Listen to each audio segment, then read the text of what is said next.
കോഴിക്കോട് ജില്ലയുടെ പ്രവേശന കവാടമായ രാമനാട്ടുകരയിൽ ഇത്തവണ തെരഞ്ഞെടുപ്പിന് ചൂടേറെയാണ്. ഭരണ തുടർച്ച തേടി UDFും തിരിച്ചുപിടിക്കാൻ LDFും കച്ചമുറുക്കി കഴിഞ്ഞു. കഴിഞ്ഞ 5 വർഷത്തെ വികസന നേട്ടങ്ങൾ ഉയർത്തിക്കാട്ടിയാണ് UDF ജനവിധി തേടുന്നതെങ്കിൽ വികസന മുരടിപ്പ് ആരോപിച്ചാണ് LDF മാറ്റത്തിനായി വോട്ട് ചോദിക്കുന്നത്.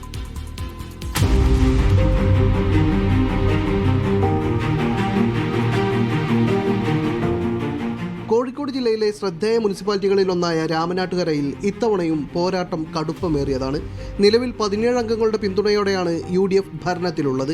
LDFന് 14ഉം NDAക്ക് ഒരംഗവുമാണ് കക്ഷിനില. കഴിഞ്ഞ 5 വർഷവും വികസന മുരടിപ്പിന്റെ കാലമായിരുന്നു എന്നാരോപിച്ചാണ് LDF അധികാരത്തിലേക്ക് തിരിച്ചെത്താൻ ശ്രമിക്കുന്നത്. 2015-20 വർഷങ്ങളിൽ നല്ല ഒരു വികസന മുന്നേറ്റമാണ് സഖാവ് വാഴയിൽ ബാലകൃഷ്ണന്റെ നേതൃത്വത്തിലുള്ള അന്നത്തെ മുനിസിപ്പൽ ഭരണസമിതി നടത്തിയത്. കേരളത്തിലെ ഏറ്റവും നല്ല മുനിസിപ്പൽ ഭരണസമിതിക്കുള്ള അംഗീകാരം, സംസ്ഥാന തലത്തിൽ അംഗീകാരം 1ാം സ്ഥാനമായിരുന്നു.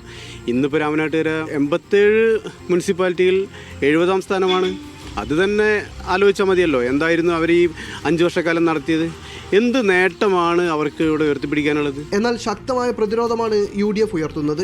5 വർഷത്തെ ഭരണത്തിലൂടെ രാമനാട്ടുകരയെ കേരളത്തിലെ ശ്രദ്ധേയമായ മുനിസിപ്പാലിറ്റികളിൽ ഒന്നാക്കി മാറ്റാൻ കഴിഞ്ഞെന്ന് UDF അവകാശപ്പെടുന്നു. റോഡായും കുടിവെള്ളമായും വികസന നേട്ടമെത്താത്ത ഒരു വാർഡ് പോലും മുനിസിപ്പാലിറ്റിയിലില്ല. എല്ലാ ഡിവിഷനിലും ഒരു റോഡ് പോലും ബാക്കിയില്ല. അത്രയും വികസനം നമുക്ക് ഈ 5 കൊല്ലം കൊണ്ട് നേടാൻ വേണ്ടി സാധിച്ചിട്ടുണ്ട്. എല്ലാ സ്ഥലത്തും സ്ട്രീറ്റ് ലൈറ്റ് സ്ഥാപിക്കുകയും ചെയ്തിട്ടുണ്ട്.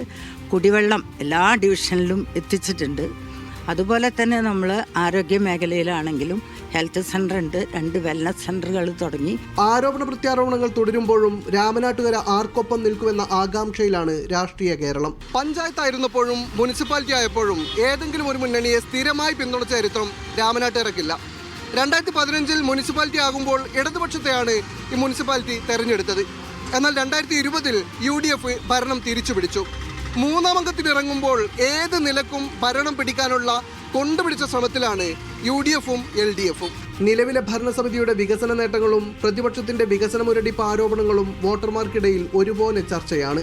ഒരു മുന്നണിക്കും സ്ഥിരമായ ഭരണ തുടർച്ച നൽകിയിട്ടില്ലാത്ത രാമനാട്ടുകരയുടെ പാരമ്പര്യം ഇരു മുന്നണികൾക്കും ആശങ്ക നൽകുന്നുമുണ്ട്. T Anees Ali, media 1, Kozhikode.